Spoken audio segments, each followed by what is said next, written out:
Welcome to the A2 video on multiplying and factoring polynomials and monomials. Our objective: I can multiply and factor a monomial by and from a polynomial. So we multiply a polynomial by a monomial, or we factor out a monomial from a polynomial. So these are related skills, and we'll talk about that. So first thing we're going to ask ourselves about multiplying and factoring monomials is, how do you actually multiply a monomial by a polynomial? And then how do you factor out a monomial from a polynomial? You'll notice that we're only doing monomials in this lesson. We'll look at binomials in the next lesson. We can use the distributive property to multiply a monomial by a polynomial. So if you had something like 2x times the group of 3x plus 1, you could do this using an area model.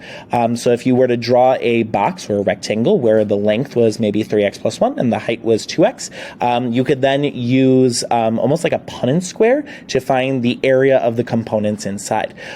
So x times x is x squared, and x times x is x squared. And then you can kind of see the pattern. The next row over is x times x. So we have 2 more x squareds, and then x times x again. We have another 2x squared. But now we have a 1 times an x. So 1 times x is just x, and then 1 times x is just x.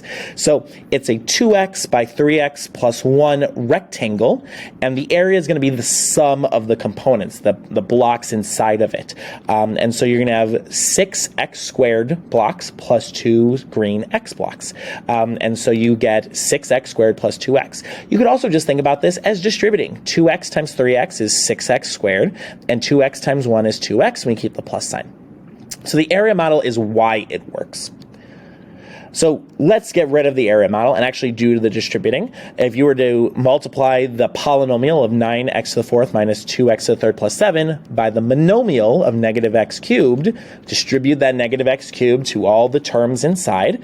Negative x to the third power times 9x to the fourth, and then remember, be careful with the double negatives here. So we minus, and then negative x to the third times 2x to the third, and then negative x to the third times positive 7, and then we're going to just simplify. This step right here, the more you do, the less you'll need to write it. So you'll be able to do it in your head, but it is still really a good idea to write it, especially when dealing with those double negatives, especially in that second term. Negative x to the third times 9x to the fourth, we're going to add the exponents, so this is why we did chapter 7 before this. And then negative 1 times 9 gives us our coefficient of negative 9. For the second term, negative x to the third times 2x to the third, our exponents are 3 and 3, so 3 plus 3 will be our new exponent, and minus a negative becomes plus 1. So we have 1x to the third times 2x to the third. 1 times 2 is positive 2. And then negative x to the third times 7 is negative 7x to the third. Simplify those exponents. You get negative 9x to the seventh plus 2x to the sixth minus 7x to the third. Remember to write your answer in standard form. For the one on the right, we're going to do the same thing. We're distributing out a 5n. And so the more you do this, the less you'll need to write it, but you're going to do 5n times 3n to the third times n squared and times 8. Be careful with your signs here. Luckily, the monomial that you're multiplying in is positive, so it's just 5n. You don't have to worry about any double negatives, but be careful that negative in front of the n squared. 5n times 3n cubed gives us 15n to the 1 plus 3, and then 5n times n squared gives us 5n to the 1 plus 2, and then 5n times 8 is just 40n, giving us a final answer when we simplify those exponents of 15n to the fourth minus 5n to the third plus 40n. Remember, when you multiply bases that are the same, you add the exponents. We're multiplying the coefficients. So multiply coefficients, add exponents. That's a pretty easy setup. So the second half of the lesson is factoring. Factoring a polynomial reverses multiplication. It is the inverse operation. So when you factor out a monomial from a polynomial, the first step is to find your GCF, your greatest common factor, and then you're dividing it out, because when we distribute, we multiply it in, so factoring divides it out.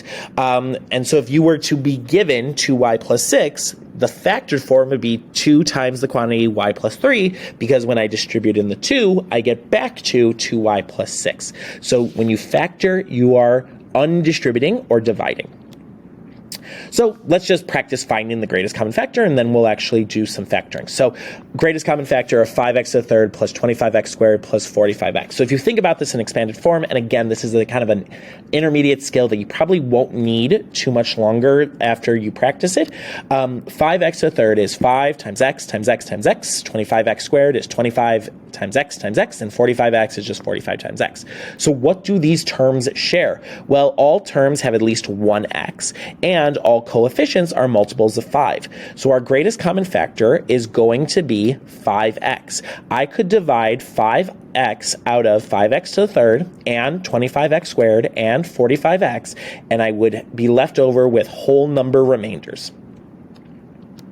Let's try another one. Let's find the GCF of 6x squared y plus 14xy squared minus 42xy minus 2x squared y squared. So again, let's write it out in expanded form. You might already be able to see what's shared, but if you just write it out exponents as repeated multiplication, you can very clearly see that what do they all share? Well, they all share at least one x and one y. Now, the combination between maybe like the first term of 6x squared y and the last term of 2x squared y squared, they share two x's and a y.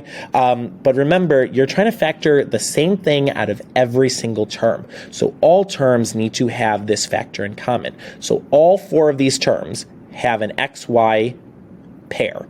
One x and one y at least. And if you look at your coefficients, 6, 14, 42, and 2, the GCF of those coefficients is 2. So we can divide out 2xy. So the GCF here is 2xy. So now that we're able to find out the greatest common factor, let's actually pause and actually write in factored form. So if you look at 4x to the fifth minus 24x to the third plus 8x, what's your GCF?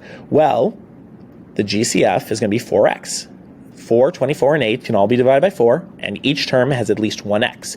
So if I divide out 4x to the fifth divided by 4x, it leaves me with x to the fourth. So when you divide out, you subtract. So 5 minus 1 is 4.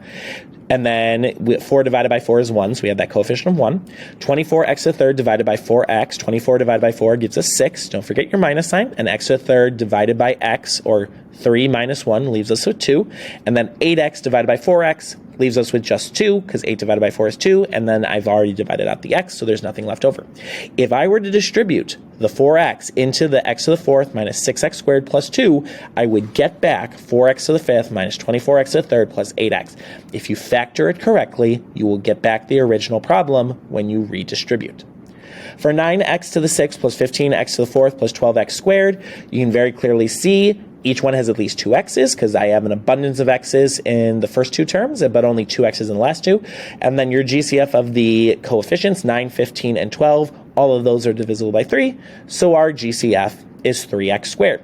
If you divide out a 3x squared from each term, 9x to the 6th divided by 3x squared leaves us with 3x to the fourth, because 9 divided by 3 is 3, and x to the 6th divided by x squared is x to the fourth, because we subtract the exponents. 15x to the fourth divided by 3x squared leaves us with 5x to the second, because 15 divided by 3 is 5, and 4 minus 2 is 2, and then 12x squared divided by 3x squared leaves us with 4x squared. Or excuse me, 12x squared divided by 3x squared is left with just 4, because 12 divided by 3 is 4, and x squared divided by x squared is nothing. We've pulled out the x's, so we're left over with just that plus 4. Let's do a real-world problem. A helipad is sometimes marked with a circle inside a square, so it's visible from the air. If this helipad is marked with a radius of the circle as x and the side lengths of the square of 2x, what's the shaded region? So kind of these almost like triangular circle-y pieces on the four corners. Might seem like a very difficult problem to do until you just kind of realize this is a composition of shapes problems. This is going to be the area of the square minus the area of the circle gives us the area of the shaded zone. Well, what's the area of the square? Area of the square is side length squared. So the side length is 2x, so 2x squared will give me the area of the square. How do you find the area of a circle? Well, that's pi r squared. Luckily, we know the radius is x, so pi x squared.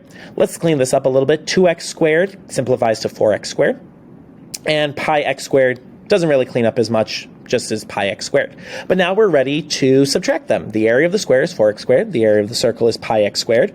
So 4x squared minus pi x squared will give us the area of the shaded region.